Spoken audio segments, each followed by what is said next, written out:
Hey guys, welcome back. Just a little update on what I'm up to these days. Besides being cold as the hell outside here in Canada, I got my alternator put on with the belt, so that's one thing done. And the other day, my son came over and we made an exhaust. We made it out of stainless steel that I collected over the years, out of a 3-inch diameter. The turbo outlet is 2.5, and we switched over to 3. And I wrapped all of this up to here, so I keep the heat down in the bay near my transmission. And then we got a muffler going down there with some exhaust clamps, and it's coming out through here, and it's going in underneath my gas tank, my fuel cell. So I wrapped it underneath my fuel cell. That way, if it gets too hot, it won't interfere with my fuel cell, because I don't know if I'm going to raise it up. It's quite low, so there's still plenty of room. But just in case I have to raise it up later on, I don't know when I put the cab on. I don't know if I have to raise it, if I can raise it or leave it where it is. And another thing I got done, I bought a B&M shifter for a Jeep, a 2010 Jeep Wrangler. So I'd have the correct mounts to put in the Jeep, but the transmission is not the same transmission that comes in the Jeep. So I had to modify the shift lever cable assembly. So I made some brackets, and I welded the original bracket that came with the kit on there. So everything works. So we'll have all our gears,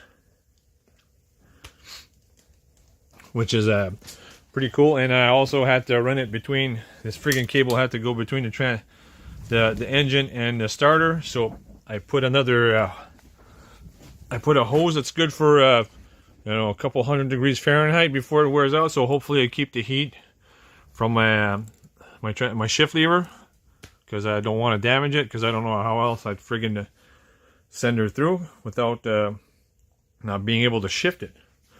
So we got that done. And I don't know if you guys saw the other day too, I got my power steering hoses made. Well, I made them myself. It's a kit. You just cut the length, put the fittings you want. I got the same thing going for my transmission cooler lines. They're on order. I'm waiting for them. I got the fittings to go there and there. That'll come out and run through there to the front where my radiator is going to sit. And hopefully that'll work out well. And on my next agenda is either I'm going to tackle the injectors I got to swap. I don't know, it's pretty cold out these days, so I don't know if I'm going to do that. Or I'm going to wait till it warms up. Or I also have to do my valve body on my transmission to make it shift manually. So we're going to have to take out the valve body off of that, and go in the house and do that in the house where it's nice and warm. And I'm still waiting on some stuff.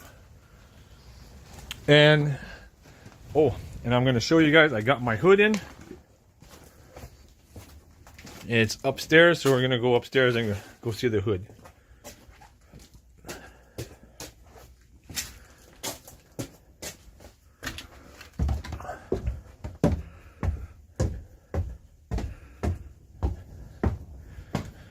Okay, so let's see what kind of a mess is in here.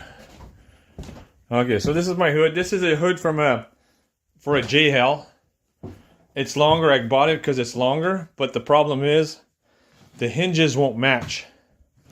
The hinges on the Jeep are here on each side, so I'm gonna have to modify my hinges on the truck so they line up with this, and then just extend my fenders. But besides that, it's a cool thing. It's got a cowl on the hood to get the heat out, and hopefully that won't be too hard of an install.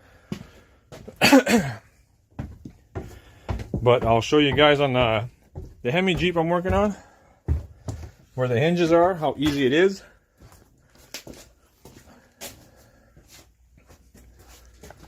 So it's pretty much just tack welded on there.